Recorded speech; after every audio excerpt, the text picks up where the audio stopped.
This is a disclaimer. I am not responsible for what I say on this motherfucking show. Kick your shit, bitch. What's good, family? You tuned into K.S.W.R. This the realest spot where culture, urban music, social media, and lifestyle collide. Today, Atlanta is on fire. You got YFN Lucci, Young Thug, both drop albums, new albums at that on the same day. And if you know the history between these two, then you know the shit ain't pretty. It ain't just music. And it's most definitely personal for sure. And it's a big storyline that goes way deeper than rap. Like I said, it's way personal. We're gonna break it all down, the history, the beef, the albums, what the streets saying, who really came out on top in my opinion.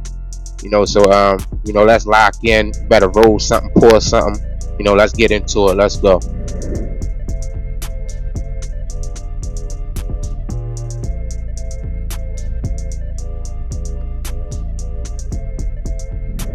Yeah, I mean, before we even get into the music, you gotta understand, the tension here between these guys, man. Luchi and Thug, they most definitely been at odds for years. And we seen the subliminal messages, excuse me, on social media. That was a little tongue twister, no Diddy. But yeah, we seen the interviews and we seen street whispers and shit like that. So on one hand, you got Luchi. He was locked up dealing with his own legal battles, and now released, he trying to keep his name alive in the music industry. On the other side, you got Thug, who was fighting that motherfucking high profile YSL Rico case. YSL, aka YSL, what's it called? YSL. And but every time Jeffrey name come up, the internet lights up, from the phone calls, the leaked phone calls to, I mean, everything. So that was, if you ask me, that was some great promo for Thug though. And so when both of these men drop new albums at the same time, it's not a coincidence. It most definitely, it felt like a chess move somewhat. It felt like Atlanta. They try and pick up the pieces. So they was trying to say, at first they were saying like Atlanta was divided, it was split for real, which was true. But now they, you know, I guess ball shit. And Lucci, we gonna talk about Lucci project first. Lucci, he been through hell, locked up, fighting for his freedom. Now he free. So this album is heavy with pain, hunger. And, he also got that real street perspective.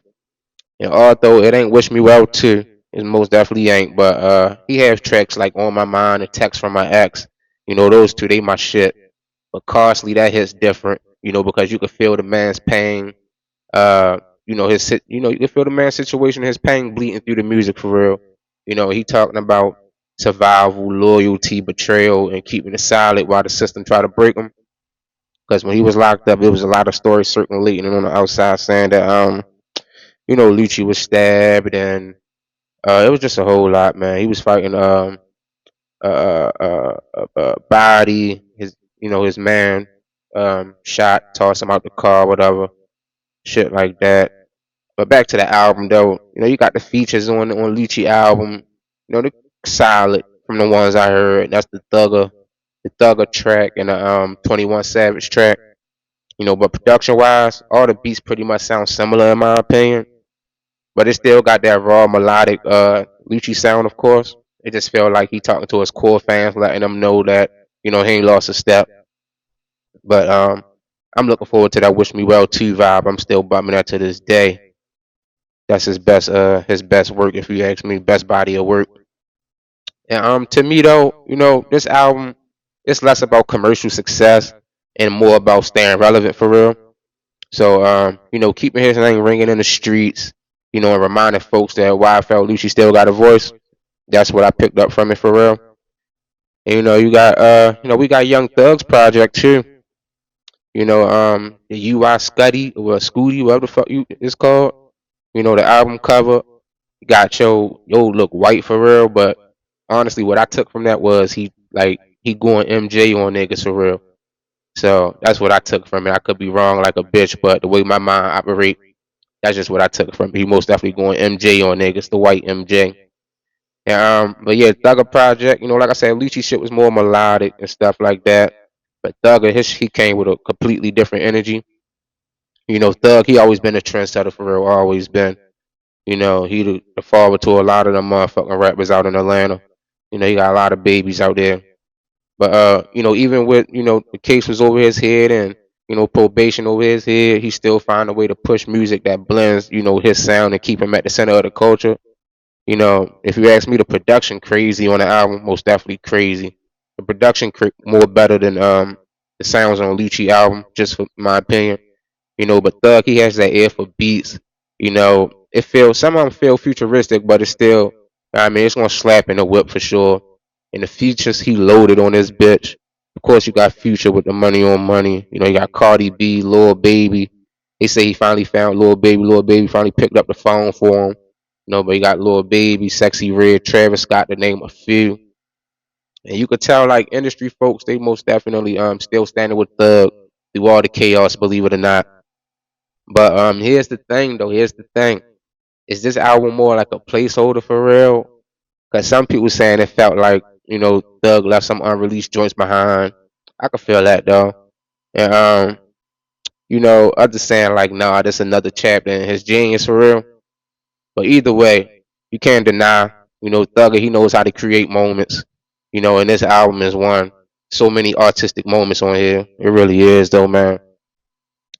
And oh man, I got more talk about these two albums, and I'm dropping on the same day, man.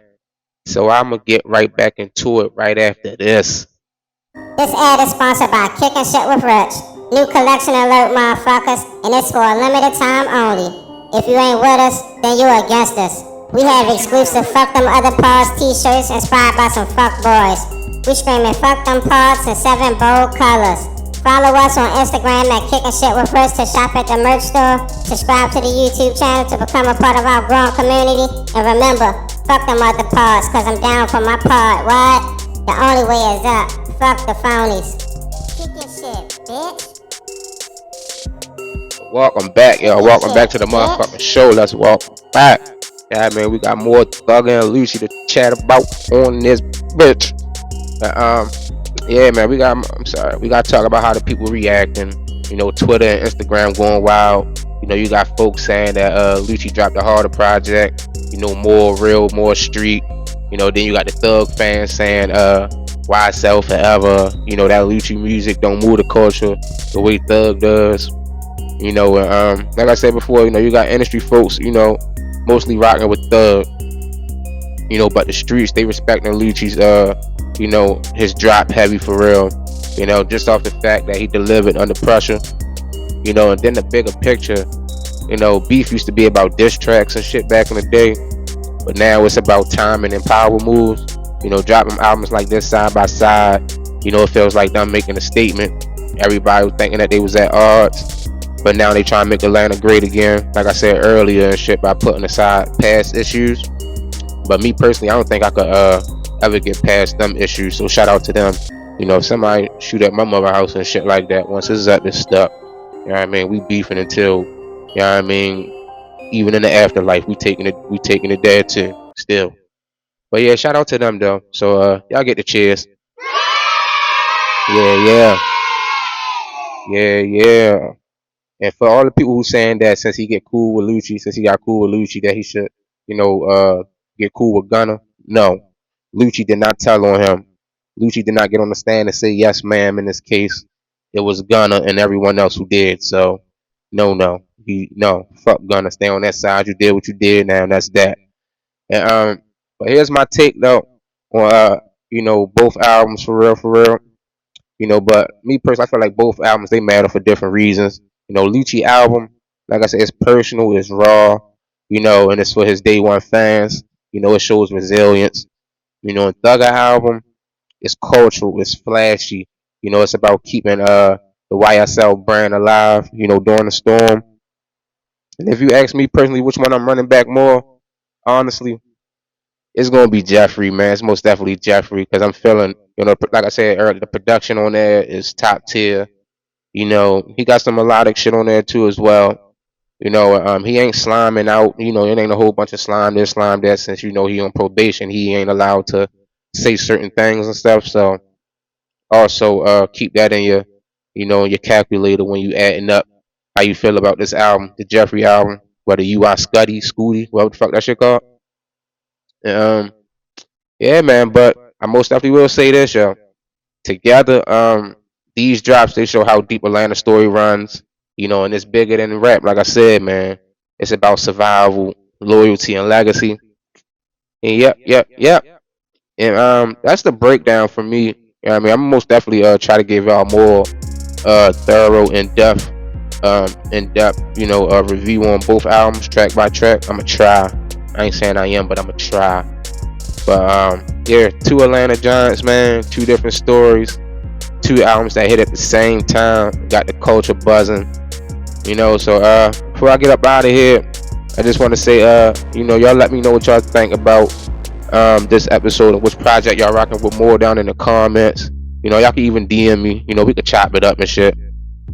So yeah, subscribe to the YouTube channel, hit the thumbs up on this video and any other video we dropping on this motherfucking channel. Yeah, man, this has been Kicking Shit with Rich, and yeah, this is my time, man. I had a ball. You know what I mean? So make sure till next time y'all stay locked in, y'all stay safe. You know what I mean? Yeah, man, that's that.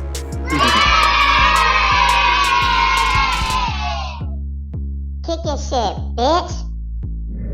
Type shit you on, Rich.